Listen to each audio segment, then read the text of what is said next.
All right, ladies and gentlemen, welcome to our first Monday night episode. And what a day to start it off on. Guys, some incredible things happened. The Dodgers advanced to the NLCS. And with me, we have a new person with us. But before we get to him, I want to introduce the guy that's been with us for a minute, the young buck, and congratulations on his recent engagements. Young Marvin, say hi to everybody. Hey, what's up, everybody? What's up? Ladies, I'm officially off the table, so no. Sorry. But, hey, how's everyone doing today? Awesome. Thank you for that. And introducing our new guy. So, Jonathan Mathis, this guy, I've been observing his stats. I've been observing his videos, his comments, his posts. He's just out there. He's very passionate, just like I am. He takes it to another level as far as passion goes with sports. He's a writer. He does some great articles out there. So you guys check him out, Jonathan Mathis, on Facebook. Anything else that social media you might have, John? You want to introduce yourself? Yes, hello, everyone. He pretty much took the words right out of my mouth. I am a passionate LA fan. I was born and raised in Southern California, and I am the founder of SoCalChronicle.com. Be sure to click on there, subscribe, read the articles, give us a thumbs up. The whole purpose of this website, a huge network for Southern California sports. I love it. I love the fans. You guys are awesome. Thank you so much. Also, follow me on Facebook. Follow me on Twitter at SportsJudge85. You can also follow me on Instagram, SportsJudge85, and we could be buddies. Awesome. So as you guys all know, we're here because one huge thing happened today. Marvin, what just happened today?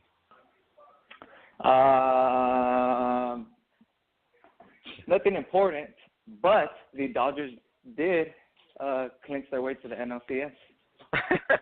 All right, fair enough. But definitely I wanted to get together with Jonathan to get his thoughts and see where his mind is. What do you think? What is going on? And we want to break down as best as we can the next series. So pretty much give you guys a preview of the NLCS between the Dodgers and the Brewers. So how do you guys want to approach this? Do you guys want to recap games 1, 2, 3, and 4, or what do you guys think? What do you guys think? We got to talk about their performance, and then we can head into like what we think about their matchup with the Brewers. Okay. All right. So you guys want to start off with pitching for the Dodgers. How about that?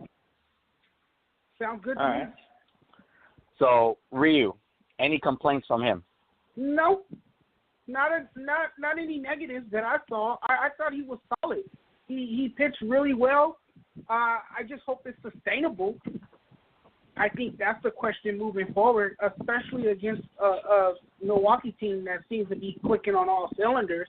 But if he continues to dominate the way he has, at least after what we saw in Game 1, then, Milwaukee might be in trouble against a very good Dodgers starting rotation.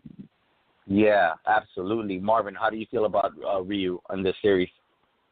Same thing.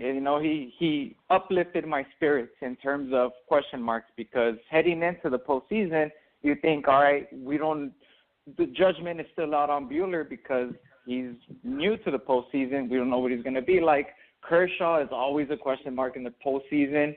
So Ryu and Hill, we're going to depend on them a lot. And it was good to see his outing. It's definitely up. It lifts every Dodgers fan spirits up seeing that outing. It was good. It was solid. And hopefully it continues. Fingers crossed. Yeah, absolutely. I mean, if he carries over the same performance he had just Game 1, which I think it shocked everybody. Wouldn't you agree that Dave Roberts and front office decided to go Ryu Game 1 as opposed to Clayton Kershaw? Yeah, also Stripling was that kind of surprised me as well. That was another surprise on why he was, why he was left out. But there's some actual stats that kind of like prove why they kept him out, which is kind of interesting. But Just to recap on Ryu, 7 innings, 8 strikeouts, and 4 hits. I mean, you couldn't have asked any better from a person whose last postseason appearance was, I believe, in 2013, and ever since then, you've been injury-prone. So something like that is very uplifting. As far as Game 2 starter, Clayton Kershaw, 8 innings, only allowed 2 hits. I mean, he didn't have a bulk of action as far as strikeout goes, but he didn't allow any run, and he almost completed the game. Jonathan, how do you feel about Clayton Kershaw after his outing in Game 2? I felt very confident in his ability to continue this down the stretch. I feel if he pitches this well down the stretch in the upcoming series, that any team that faces the Dodgers are in trouble. I said this before. You have to get as much as you can out of Clayton Kershaw. He is your ace. He pitched like a dominant ace for once. And I don't think he's ever gone this deep in a postseason game. This was remarkable. This is something that Dodger fans have been waiting for, and he finally showed up when it mattered the most on a national stage in prime time, and he pitched one hell of a ball game, and I couldn't say more about how sensational his performance was. If this continues, like I said again, if the Dodgers bring their all and their starting rotation continues to be unstoppable and stellar, then not too many teams are going to have much success against them. Absolutely. Marvin, how are your expectations and how are your feelings on Clayton Kershaw after his Game 2 performance? Well, you know me, as I said it on our show since like the last postseason. When it comes to Kershaw postseason, I don't like to judge Kershaw. I don't like to judge him after every game because he's a wild card. You know, he could have one perfect game and then the next just get blown out. So it is definitely great to see this outing. As you said, this is as deep as he's gone in the postseason. You know, this is the Kershaw we wish we always had in the postseason. Now, we're going to be 50 years old, 60, 70 years old, and we're going to be like, remember that one time Kershaw got to the 8th inning back in 18? You know, yeah. It was a great outing. If we get this out of Kershaw for the rest of this postseason, we definitely have a great chance, without a doubt. You know, Jonathan hit the mark. But like I said, you know me, when it comes to Kershaw, the question mark is always out there for me because this guy, he's a wild card. But yeah, you know, it's a great start to the postseason nonetheless. And you know, as great of a start this lineup of the starting rotation has had, hopefully the whole team just builds off of it, and hopefully they continue it. Yeah, absolutely. I mean, I think all of LA, all Dodger fans, seeing Kershaw after the 5th inning, I think you could sense everybody's butt cheeks just clench, just like fear.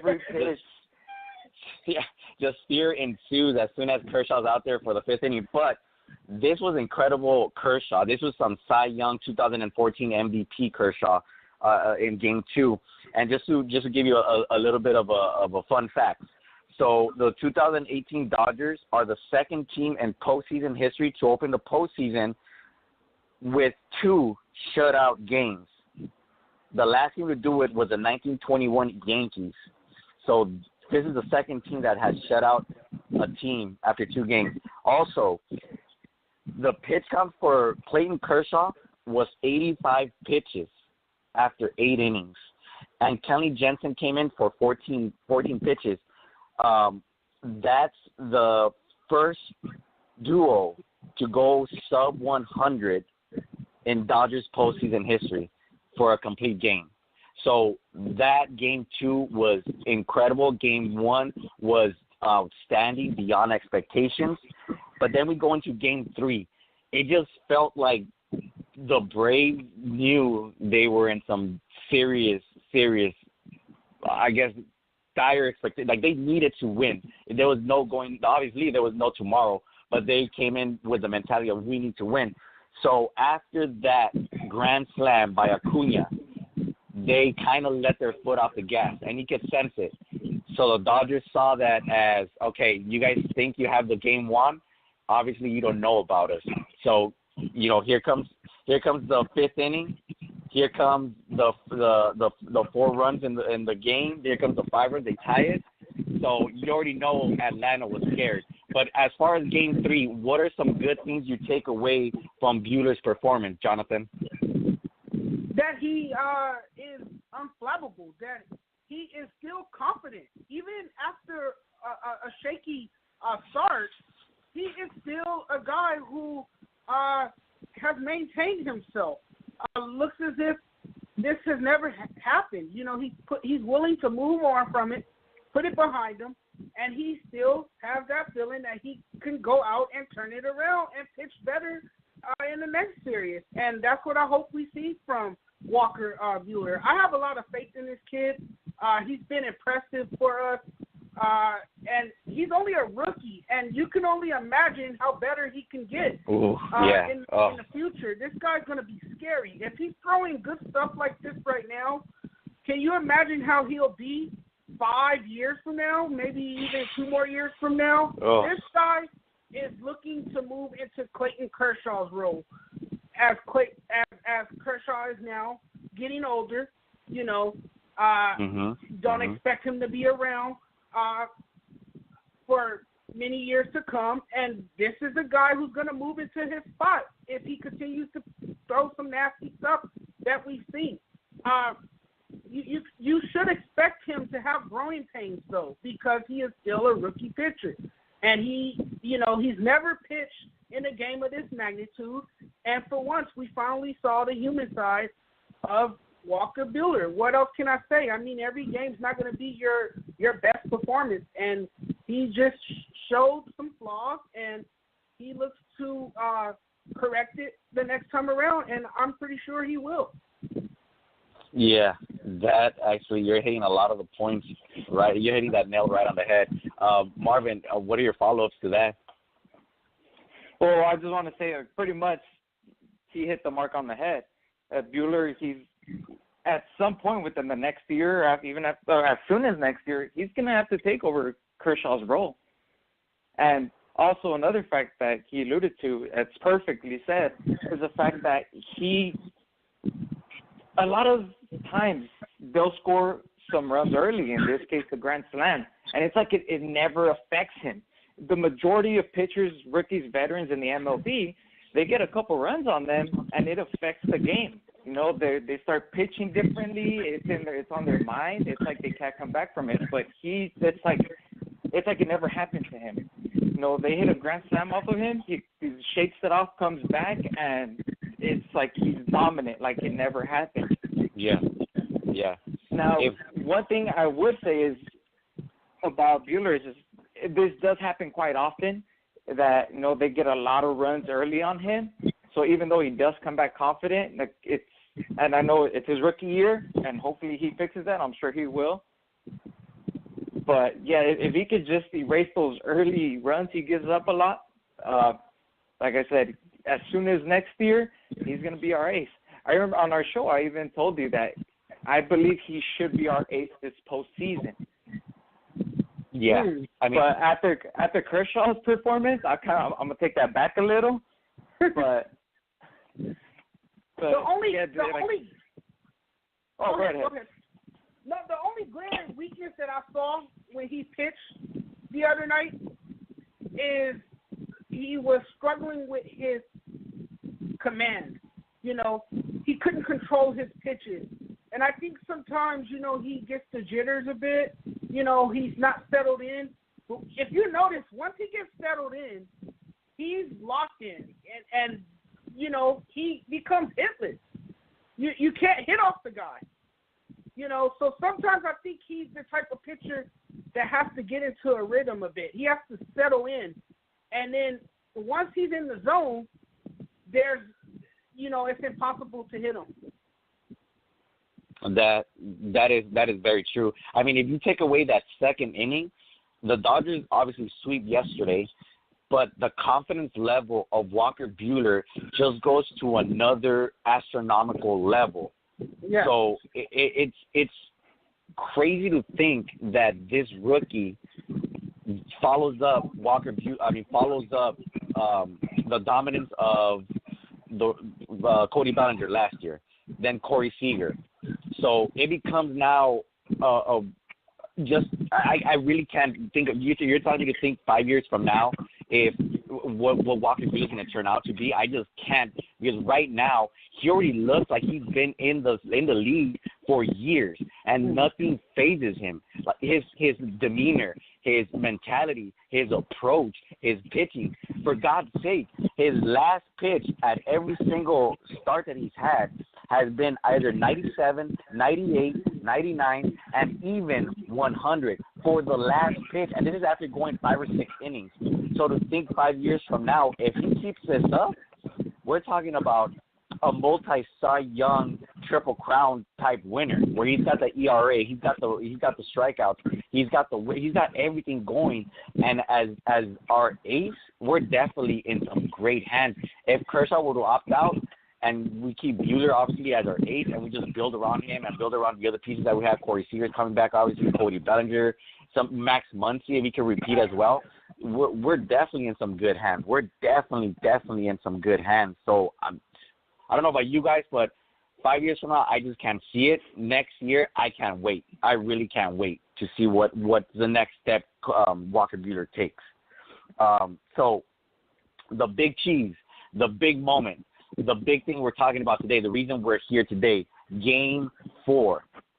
Rich Hill wasn't, versus the Giants, Rich Hill, where he was dominant, shut out the Giants and everything. Honestly, I thought they were going to lose that series because the Giants, that's our rivals. They want to play spoiler, and I guarantee you, they still remember that Finley Grand Slam that kept them out of the postseason. So I assumed the worst for the Dodgers, but ultimately, Chase Utley is the real hero for the Dodgers because I don't know if you guys heard this story, but he sat down and watched film of all the Dodger pitchers, and he saw something in Rich Hill's pitching, his approach and his delivery. He walked up to Rich Hill and told him what he saw and corrected it, and told him basically, you are tipping your pitches. Let me help you correct it. Rich Hill corrects it. Boom. Next 2 starts, shutout games, shutout innings. He just became dominant. So thank you, Chase Utley.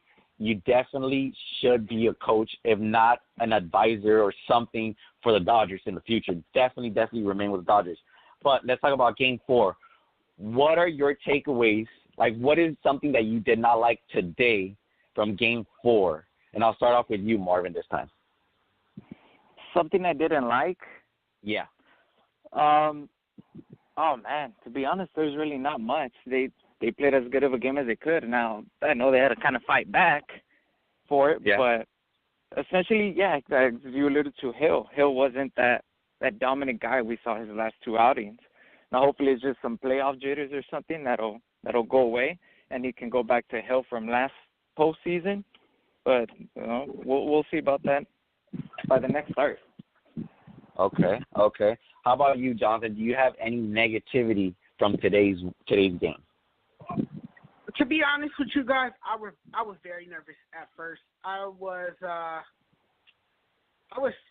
stunned, shocked, because I really expected them to respond better after what happened yesterday, and it was upsetting at first. And then there was a few errors and miscues, and when you're in a situation like this, there's really no margin for error, and you got to pretty much be flawless, and that's something that we didn't see early on in the game. And Rich Hill wasn't his dominant self today, and it just wasn't working early on. But then the Dodgers, they showed their resilience, and then they turned it around, and the important thing is that they won the game. I think I'm with you on that. I was nervous. Marvin, I don't know, were you nervous as well? Or at any point were you like, oh, my God, this is not looking good? When they went down 2-1, I got a little nervous there, but thankfully, Machado kind of corrected that. Yeah, and then it didn't help. It didn't help that Machado's the one that had that error that loaded up the bases. Luckily, they pitched out of it. Very fortunate for the Dodgers. If not this game, we're going to Game 5. And honestly, I am not confident about a Game 5. I really don't. The momentum just completely shifted over to Atlanta. They have the confidence. They're riding that wave. And now you come into Dodger Stadium. Yes, the home crowd is here, but the Astros were here Game 7, and it didn't matter. They ended up winning. Granted, there was, obviously Yu Darvish and some critical things that happened here and there, pitching, and obviously our offense didn't show up. But it necessarily gives the advantage to Atlanta if we go to Game 5, because obviously they're set on stunning, obviously, the baseball world. But we were definitely lucky with Manny Machado. He made his error, and then I guess in a way kind of gave back by saying, hey, my bad. Let me give you guys a 3-run home run. And bam, here we go. Gave us that 3-run home run. I think one of the things about the Dodgers that we saw Game 3 and today is they seem to have that mentality of either World Series champions or runner-ups, or for any sport of that matter, where they have that been there, done that mentality, it'll be easy for us. And you have, a young team in the baby Braves, that they want to prove themselves. They have that hunger. And, the Brewers are going to have that mentality too, so hopefully the Dodgers don't ease up, because that's what it seems like happened in Game 3. And today, for the most part, it seems like they eased up because they figured, we're the better team, we're going to win in the end. But you can't be doing that against these hungry teams. That's right. That's absolutely true. And if the Dodgers don't win this year, that's a serious problem. That's a serious problem because this team is stacked. This team has all the pieces to make a strong run, and for once in the 30-year World Series drought, they have veteran star power. They have a dominant starting rotation. The bullpen is finally starting to, come together at the right time. And everything is just going well for the Dodgers, and this is their year to finally crack it open and do some damage and come out on top. If they don't, that would be a real travesty. One of the few, I guess, positive critiques that John Smoltz had for the Dodgers was the Dodgers have so much talented depth. They could be starters on another team. If not, they're better than some of those teams out there. So our bench players, which today was Matt Kemp, David Freese, who came up clutch to give us that 2-run single. Kike Hernandez, most of the time, is also on the bench. So the bench that we have, the depth that we have in the bullpen, the depth that we have in the starting rotation, everywhere around is very talented. So with you, Mathis, I'm 100% in agreement. It just would be a travesty, blasphemy, if they don't make it to the World Series and win it. I understand there's a crazy team out there in Houston who's just as talented, if not better. So, but there's still potential for the Dodgers to sneak in there and take it. There's still a way for them to take it. The other thing as well that I'm looking at is the surprise of Ryan Madsen. I honestly was upset that he was added to the roster, but seeing it now, man, he's been lights out. He's been nails every time he's been called up, and I can't complain. So I'm just gonna shut up because I now firmly believe the front office knows what they're doing. They picked up David Freese in the beginning. I wasn't happy with that pickup, but we wouldn't be in the NLCS if it wasn't for him. They picked up Ryan Madsen, who was pretty bad in the beginning, but he's been lights out when we need him. Brian Dozier is the only one that's right now I'm not too happy with, and I'm hoping that he could either pick it up or do something with it. And Machado, I think he might have woken up, and by him waking up, you just woke up the beast, and that beast could give you, oh my God, so many home runs, so many runs batted in. He could be a problem if you put the right person in front of him. Oh man. He's a perennial all-star. All-star. He has a lot of range. The guy is an exceptionally well player. What else can I say? I mean, he does everything the right way, it seems. The guy swings with power. He's just an incredible player. I mean, great players do fall into slumps too. But the important thing is that they break out of that slump. And I think he has, overcome so much since he's come to L.A. you got to remember he had to get acclimated to a new team. Mm-hmm. You know, also it's a lot of pressure playing in Los Angeles. You know, you're playing for now you're playing for a storied franchise. You're no longer playing for a historically bad team in Baltimore. Now you're playing in front of a home crowd that expects you to come out every night and bring your all and perform at the highest level. And I think now suddenly he's peaking at the right time. He knows what's at stake. He knows he has a chance to win a World Series.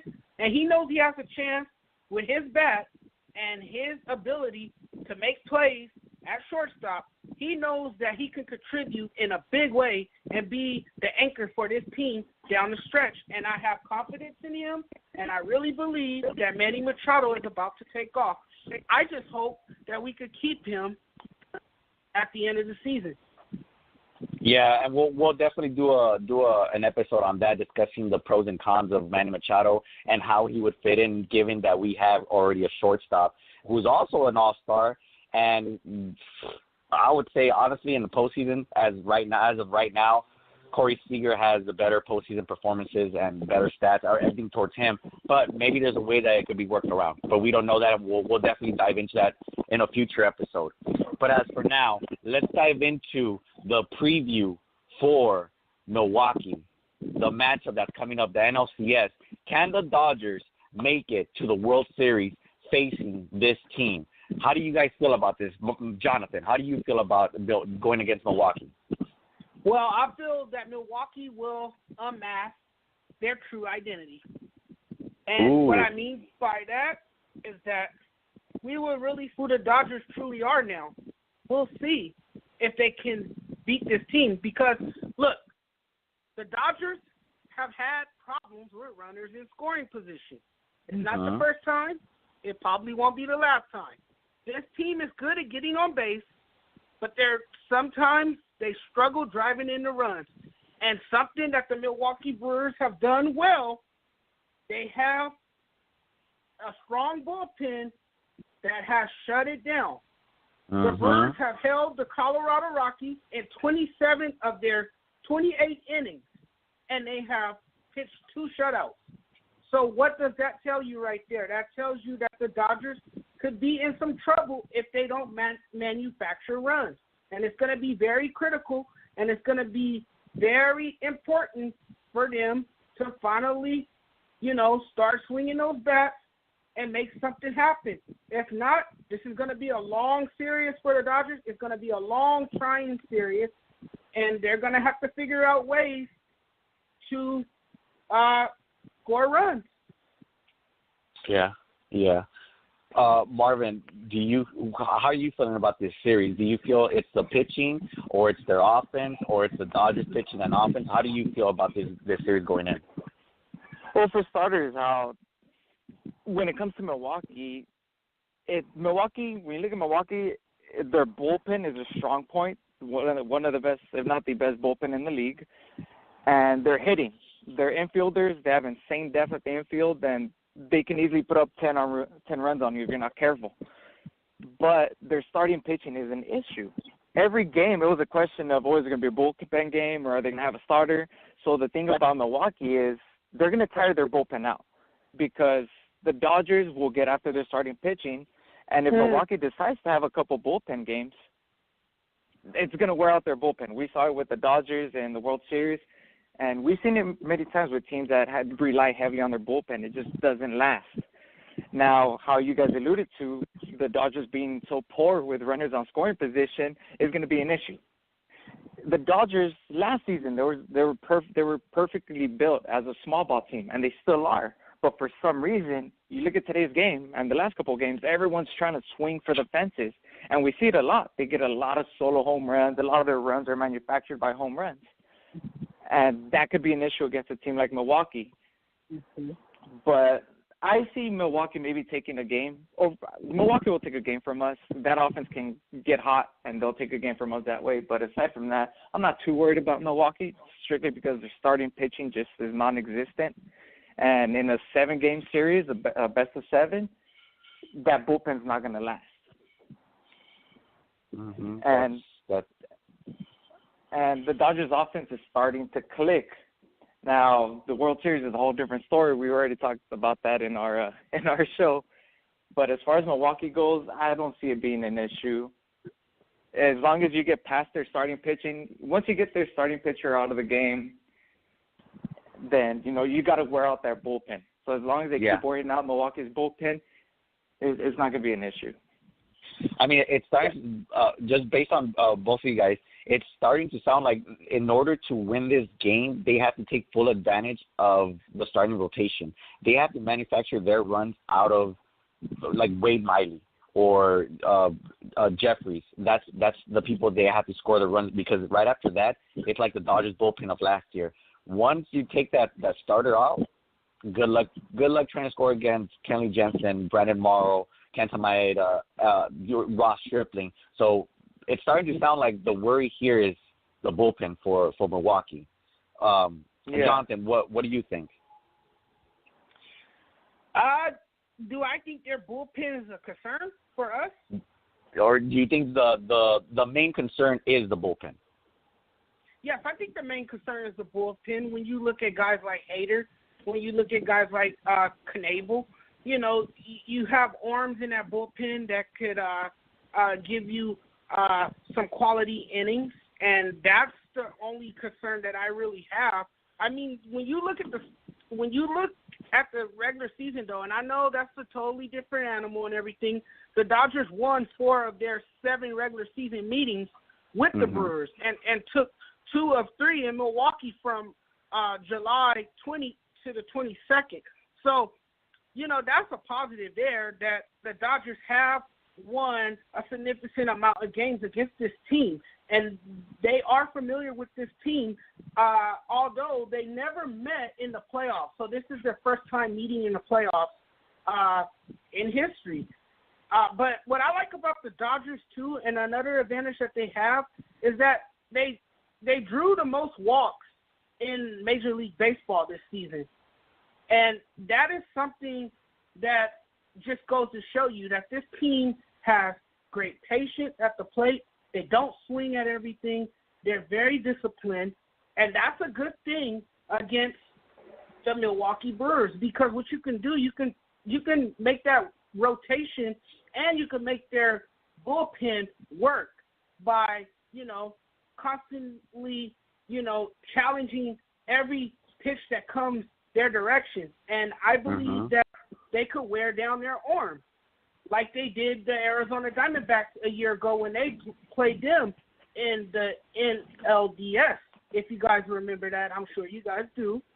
Yeah. We wore down their bullpen, and I think we could possibly do it here, but it's going to also take, again, some quality hits that the Dodgers are going to need. And the Dodgers been relying on the long ball, it seems. They had 8 home runs in the NLDS. And Machado and Muncy had 4 of those home runs. So we'll see. This series is going to be very exciting. I'm sure it's going to be a series that might go long. And we'll see what happens. But I give the Dodgers the advantage in the series, but it won't be easy. That's actually pretty fair to say. Let's not forget, last year Arizona Diamondbacks had the Dodgers number, but who ended up coming up on top on the NLDS. So necessarily having a good record against a team that you beat in the regular season might not mean much in the postseason, but numbers do tell a story, and they do tend to give you pretty much a guideline of what might happen in a series. And just to run it down a little bit, you just mentioned that they had that series from July 20th to the 22nd. One of those, well, obviously the only loss they had there was on Clayton Kershaw's start. But to be completely fair, he only allowed 1 run. They ended up losing that game 4-2, but that was because, if you guys can recall, Max Muncy had, I think, 2 or 3 errors in that game, and he was playing third base. It was when Max Muncy was fairly young. They were out of the All-Star game, and they put him at third base, and he was just awful. But that was the loss that came in that series. If not, it could have been a sweep. It could have easily been a sweep. Also, if we look back at the future into August 2nd, Clayton Kershaw bounced back. And that's the day, and I hope you guys remember this. I'm pretty sure you guys do.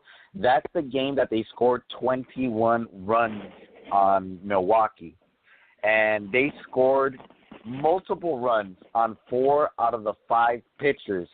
So the last pitcher, I guess they just decided, hey, you know what? We feel kind of sorry for you, so we're just gonna ease back and close the game. We're done. We'll end it at 21. We'll beat you guys at 21, and that was it. So 4 out of the 5 pitchers ended up giving 3 or more runs in that game, which ended up being a pretty good game. For me personally, the fear that I have are 3 players. Number 1, the possible MVP. I don't know how you guys feel about it, but Christian Yelich, my God. Yeah, that guy. I wanted him when I heard he was available and they were selling. The first person I said wasn't John. I did not jump on a John Carlos Stanton train. I was on a Christian Yelich train. I had already seen his numbers. I had already seen his performance. I already knew what he was about, and I wanted him. Him in center field right now. This Dodger team is a 104-win team again. This team sweeps the Braves. This team has home field advantage. And we are completely unstoppable. I would feel very comfortable and confident going against the Houston Astros or the Boston Red Sox without a doubt if we had Christian Yelich. But unfortunately, he's with the Milwaukee Brewers. And just to clarify why I'm scared of him, during the regular season, batting .326 with 1,000 OPS and 36 home runs. This man was a workhorse. He was doing everything, including defense. Lorenzo Cain is the other man that I'm scared of. Batting .308 and 814 OPS. I mean, that outfield was pretty stacked alone just with those 2. Ryan Braun, the sketchy fake 2011 MVP, never really happened, but he did contribute his 25 home runs and, pretty decent batting average. And the other person that I'm scared of, Jesus Aguilar. 274, not that great of a number. 890 OPS, pretty solid. 35 home runs, yeah, that's an eye-opener. So they have power. They have the intent to go long ball, and it's kind of crazy.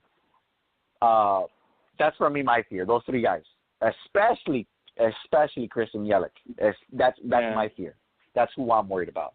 I'm not worried too much about the bullpen or the starting rotation because I feel that we're significantly, if not superior, at that position or in that role. But when it comes to players that could hit, that's a question mark for me. Unless Manny Machado continues his tear like today, he did wake up. Justin Turner continues his success. Then yeah, I feel pretty confident. Max Muncy, I guess he could counter Jesus Aguilar because he also had 35 home runs. And given that Max Muncy had 2 out of the 8 home runs in this series, kind of interesting. It's very, very interesting. So I want to ask you a couple of things. Now we look into the NLCS roster. Do you guys go with Alex Wood, or you keep him out, Marvin? I keep him on the bullpen. Okay. And Jonathan? I totally agree. I'll keep him in the bullpen. We need that depth in the bullpen. Okay. Especially if your starting rotation is doing fine, you don't mess that up. Now, if you and Hill start slacking, then you can send them to the bullpen, take them off the roster, and bring in someone else, and then put Wood in the starting rotation. But as of now, the rotation is doing fine. Although it's a small sample size, they each did well in their starts, so just keep it going. So the only reason I bring that up is because Alex Wood was the reason we lost yesterday. He gave up that one pitch. That's all it took for Freddie Freeman to take him deep and be the eventual go-ahead game-winning home run. That's, the loss yesterday. But the other reason, I really liked how Julio Urias finished the season. I really like his bounce back. I love what he brought back. He was throwing heat, 94, 95. He even touched up 97 on one of the pitches going down the stretch. That's the reason why I'd be interested in maybe either taking Alex Wood out. Also, Ross Stripling, he kind of had a good World Series last year, good postseason appearances as well. So I'm in the mix there. I'm in the mix. Do you guys take anybody out, or we go again with this roster to the NLCS, Jonathan? I'm confident in this roster. I'm staying with this roster. They won it for us in the NLCS. I think they could do the same thing in the NLCS. Okay. Marvin? If anything, maybe I wouldn't leave Urias alone. I wouldn't bring him up against a team like Milwaukee or potentially Houston in the World Series. Maybe just struggling, because I could see this being, with knowing how offensively powered Milwaukee can be, as you just alluded to earlier, maybe bring in some little bullpen experience for that. Yeah, that is interesting. Now, and then it becomes a question of who do you take out, who basically is non-essential and can be replaced. That's where the problem becomes kind of difficult. Because the surprise for me, the two biggest surprises, and I for years I've been talking so much crap. I don't know if Jonathan's seen it. I know Marvin's heard of me, but for years I've been talking so much crap about Jock Peterson and Pedro Baez. Yet here they are. Exactly what I thought. Here they are, being big playmakers. The differences in the game, and I don't know. It's I guess my apologies to them. I'm glad he finally came around after 4 or 5 years of being garbage. But hey, you guys can continue your success. Continue that success. Yes. But ultimately, let's let the fans know our confidence level in this team. Do the Dodgers win the NLCS and move on to the World Series? Yes. Yeah, I'll take the Dodgers in 5.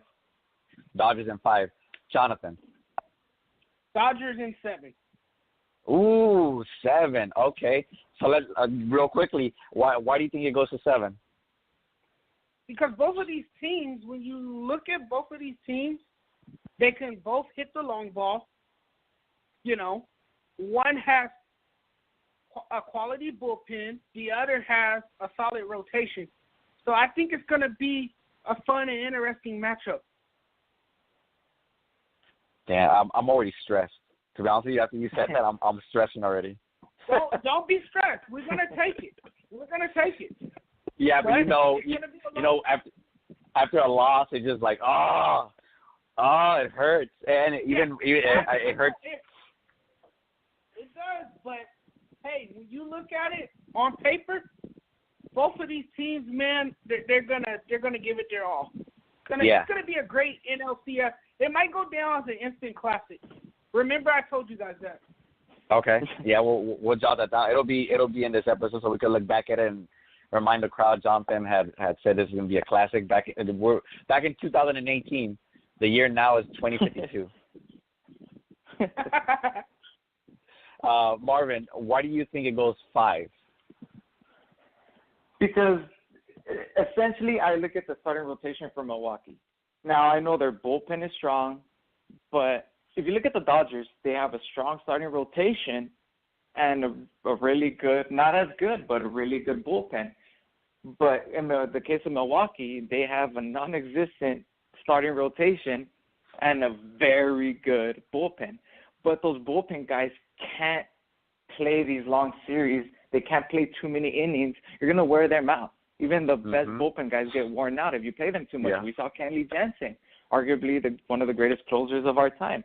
He got worn out in the World Series. Brandon Morrow got worn out. So you see that. So you look at that and then look at this Brewers team. They don't have, especially these guys don't have postseason experience as well as the Dodgers do. So I just think the Dodgers will wear out that bullpen quick. That's a good point. Those are good points. So that's why I believe. And the fact that I'm assuming the Dodgers are going to continue this offensive juggernaut that they've been on. That can change. These Dodgers at times they can go up and down, but so far the last month of the season and into the postseason, we've seen the Dodgers offense kind of take off. Manny Machado, as you said, he's a beast. He's having his coming out party. That's exactly what we brought him here for. Yep. So I'm expecting that to continue, and that's why I believe they're going to wear out that starting rotation. They're going to wear out that bullpen, and they'll take over from there. Now I could be completely wrong. It could completely go the opposite way. Yeah, it could be that bullpen's just gonna shut down the offense. But as a Dodger fan, I'm hoping it goes our way. Yeah, no, this is honestly, I have a little bit more of fear versus the Brewers rather than facing the Astros. For whatever reason, I just do feel a little bit more. I guess I'm not confident. I'm just not feeling confident against the Brewers matchup. But just to keep the faith and keep the Dodger fans confident, I do feel they will come out in 6. They might lose either game 1 or 2 at Milwaukee, but they'll come into Dodger Stadium, win 2 out of 3, and then win it out there at Milwaukee in front of that home field. I mean, they did it against Atlanta. So I don't think the crowd is a disadvantage to the Dodgers. It's more of how will they react after Yelich takes them deep? How would they react if one of the starting pitchers has a bad outing? And for me, Clayton Kershaw, can he repeat what he did in Game 2? If he repeats what he did in Game 2, I'm fully confident they'll sweep the Brewers. I'm very confident. So for me, it's all on Kershaw's shoulders for me. If he shows me I'm good, I'm not going to be 2016 NLCS game whatever he did against the Cubs and also St. Louis, then I'll be fully confident and believe they'll sweep the Brewers. And it's interesting. It's fun. But I'm nervous. I can't wait till Friday. I'm really anxious for Friday. Antsy. I'm already antsy. Like, I'm already itchy and shaky about it. I'm excited for Friday too. There. Yeah. So here we go, guys, and I'm hoping this is what we also look back into. So I'm gonna play this. I know we played it last week, Marvin, but I'll play it one more time. Jonathan, I don't know if you heard this, but this is the Puig's successful confidence booster. And we're going for more. Hey, Atlanta, I see you soon, baby. And the next one, Chicago, Colorado, no matter who's going, we're going to beat it. And we're going to the World Series again. And this time, we're going to win the World Series. 2018, the big party is here in Los Angeles. There you go, ladies and gentlemen. So Puig, yeah, he's guaranteeing it. Puig won't let us down. Every time he said something, very little times that he said it, he kind of comes through. So looking forward to Friday, you guys. So the Dodgers, NLDS, advance to the NLCS against the Brewers. We look forward to that on Friday. Marvin, Jonathan, thank you guys for being on. Any final thoughts, you guys? Thank you. It was a pleasure. Thanks for having me on.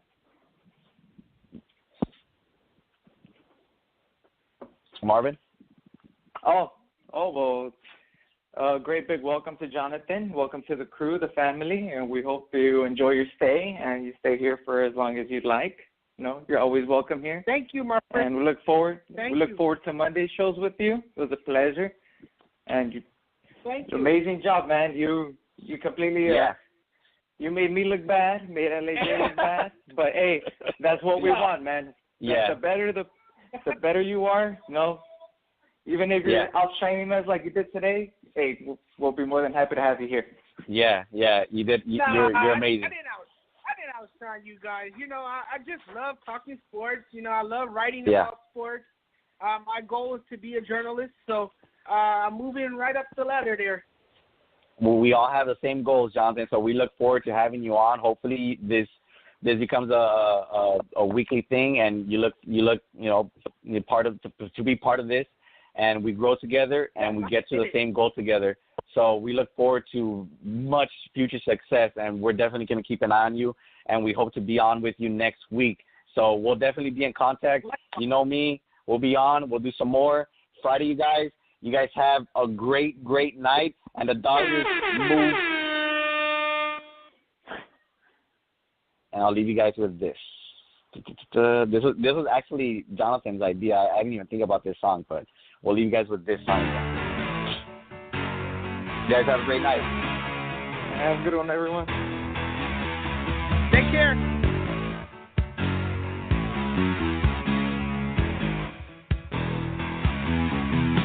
Rolling down Imperial Highway, the big nasty red at my side. Santa Ana winds blowing hot from the north. We were born to ride. Roll down the window, put down the top, crank up the Beach Boys, baby. Don't let the music stop. We gonna ride it till we just can't ride it no more.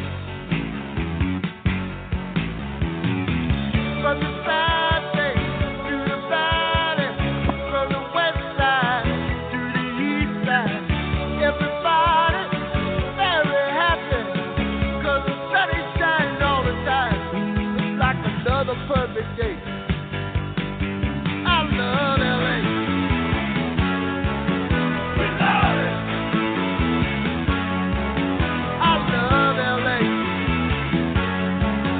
We love it. The following message is brought to you by Days Inn. Open your eyes, sleepyhead. Dad. The day is young. Who knows what we might see?